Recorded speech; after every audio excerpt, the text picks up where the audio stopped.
It's time to welcome back Fox News national security analyst, and of course our national security analyst, who you know is KT McFarland. She joins us now. KT, good morning. Good morning. I have in front of me a story in the Los Angeles Times, and I'm going to start with this because this will also, I'm sure, be discussed tomorrow at our domestic terrorism forum when you're there. Yeah. But this is the whole kind of whether or not there is a new iteration of the Muslim Brotherhood. And this is what the Times is saying, and I want to get your take on this. After the fall of President Hosni Mubarak, some observers have predicted that Islamists will try to turn Egypt into Islamic State. Others say that a generation raised in a global economy and exposed to satellite television and the internet will foster a proliferation of parties, Islamic and otherwise. We are seeing a new Egypt, said Dia Rashwan, the analyst of the El Aram Center for Political and Strategic Studies. Old descriptions will not apply. We will have more Islamic parties than just the Muslim Brotherhood. We will have more liberal parties and more national parties. How much do you believe this? Well, I don't think the Muslim Brotherhood has changed one bit. I think it's a wolf in sheep's clothing. Now, will there be other sort of spin-offs from the Muslim Brotherhood? Probably, but they're going to be more fanatical, and they're going to be more violent. I think that rather than and sort of throw up our hands and say, oh, the Muslim Brotherhood, they're the only ones organized, they're going to somehow take over. I think this is a place where the United States needs to get extremely involved, not with troops, but with soft power. I mean, I look at the two examples in my lifetime that have this kind of euphoria of toppling a government. One was when the Berlin Wall came down in 1989 and 90, and the other was when the Shah was toppled 10 years before. When the Shah was toppled, and Jimmy Carter was president, he helped topple the Shah, but then when the Iranians tried to figure out the next government, he sat on his hands. He didn't send him any assistance. They said, well, we want to see how this shakes out. Well, as a result, the liberal reformers who pushed the Shah out, they were quickly pushed aside themselves, arrested and slaughtered by the mullahs, by the Ayatollah Khomeini. We know what happened in Iran. Now, the other example is when the Berlin Wall came down and Reagan and Bush 41, they flooded former Eastern Europe with, academics and consultants and lawyers and political activists and people who could help them set up the institutions of government. They needed to have free and open elections. Well, to that point, I have a friend, I served in Congress with him, and he eventually became the president of the International Republican Institute, Perfect. which, as you know, is half of National Endowment for Democracy. Right. He pretty much lived in Albania and Bulgaria and Romania and Ulaanbaatar for about 10 years. I don't hear much about that instrument being used in Egypt. We should be using it, and that's the problem. At the beginning of the Obama administration, every new administration comes in and they said, whatever the other guys did, we're going to do the opposite. So what they did is they actually cut back funding for these NGOs. I think they ought to ramp it up and then some, because what we saw in Eastern Europe when that wall came down is people like your former colleague, there must be 15 NGOs and U.S. government agencies who know how to do this. And that's who we should have sent on the first plane to Egypt. Don't wait for the dust to settle. Believe me, the Muslim Brotherhood is organizing.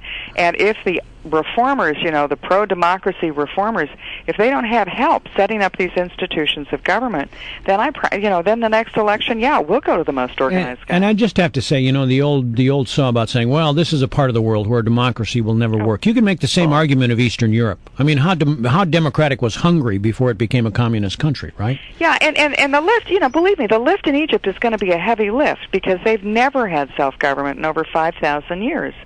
But who did you see on the streets? I mean, they were not burning the American flag.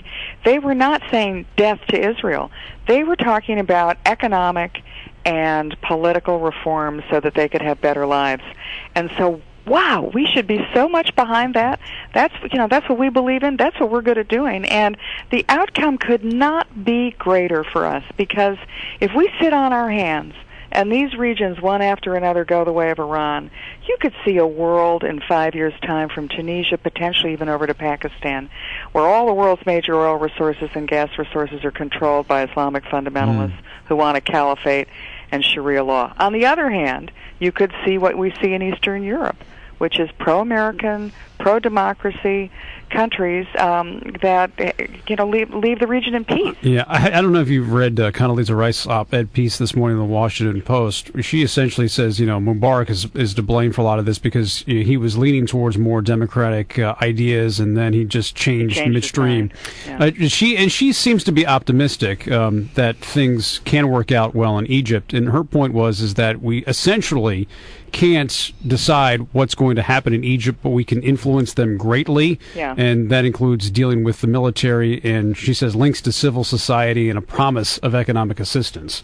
Yeah, I mean, absolutely. $1.5 billion a year we give to Egypt, and 1.3 of that is in military assistance. We have terrific military-to-military relations. What we need to do, I think, is ramp up the soft power, the civilian to civilian. And we are the only country in the world who can really do that and help them with that. And we don't have just the International Republican Institute. We have the, National Endowment for Democracy. We have the National Constitution Center. We helped South Africa write its constitution. Yes. We can do all that, and we should be doing it. And as much as I hate to spend government money, this is a good investment. Well, I'm curious because obviously the president seemed to be, after he kind of settled where he wanted to be, siding with the people that want a democratic movement in Egypt.